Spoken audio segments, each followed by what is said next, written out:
The Greatest Treasure by Deming.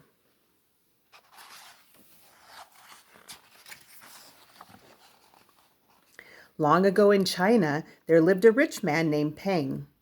All day long, Peng worried about his money. He counted it and sorted it. He worried about how he would spend it and how he would get more.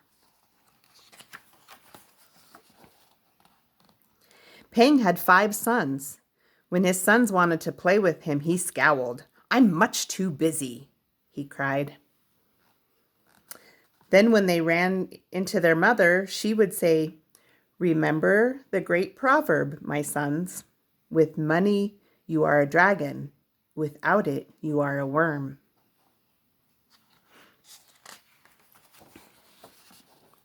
Not far away lived a poor man named Li. All day long he worked on his farm, but whenever he had a chance, he pulled out his flute that he had made and played a merry song. Whenever Li played his flute, his wife and their 5 daughters sang and danced. The sound of music and laughter filled the air.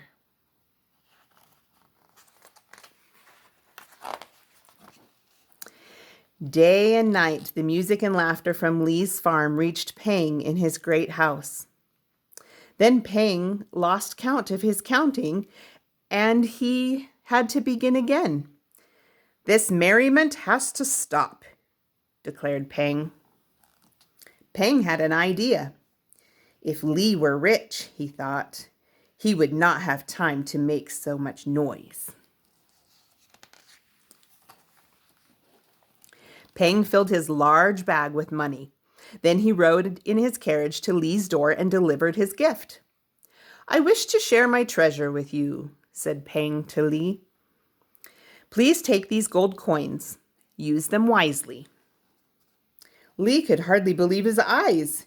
He had never seen so many gold coins. "What should I do with this money?" wondered Li. "First, I must count it." So he set out the coins in piles on the floor and he counted them. He began to worry that he had not counted them correctly, so he counted the coins again. Then he counted them one more time. Before he had finished, the whole day had passed, and he had not played his flute at all. The next day, Li began to worry that someone might steal his money. "I must hide it," he said. But where? First, Li stuck the bag inside the stove.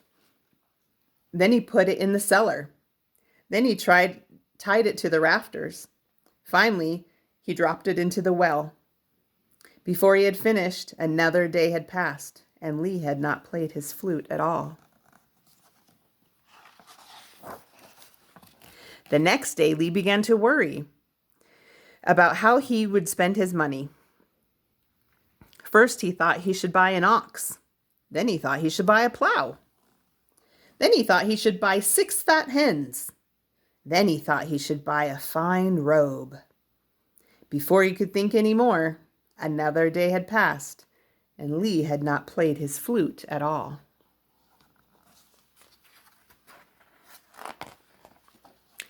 The next day, Li began to worry. "What if I have less money than I thought?" he wondered. So he pulled the bag from the well and began to count the coins once more. "Father," said the youngest girl, "won't you please play your flute so we can sing and dance as we used to?" Li scowled. "I'm much too busy," he cried. Now he had lost count of his coins and he had to begin again. Then Li's wife spoke. "Remember the great proverb, my daughters. He who has heaven in his heart is never poor." Suddenly, Li stopped counting and laughed out loud. "Now I know what I must do with this money," he cried. "I must give it back." He kicked over the piles of coins. Then he pulled out the flute and began to play. Around him, his wife and his daughters sang and danced, and laughter filled the air again. Then Lee felt sorry for Peng. He decided to present Peng with a gift, and he worked all night till the gift was ready. Then the next morning, Lee and his family walked to the great house of Peng. "I must return your gracious gift," Lee said to Peng. "This treasure almost robbed me of happiness." Peng was so surprised he couldn't say a word.